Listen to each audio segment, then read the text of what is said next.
Mas okay ng friendship na parang may something kesa naman sa relationship na para lang nothing.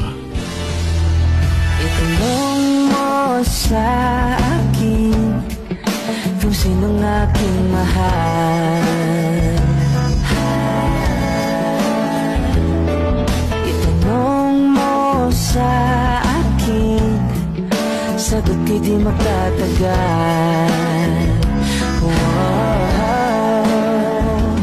Kaya kung may magtatanong sa akin kung bakit ako mukhang masiyahin, ang isasagot ko ay itong kung anong meron sa atin na kahit na walang label na pwedeng tawagin, ang mahalaga, ang bawat text mo sa akin ang nagpapangiti sa akin.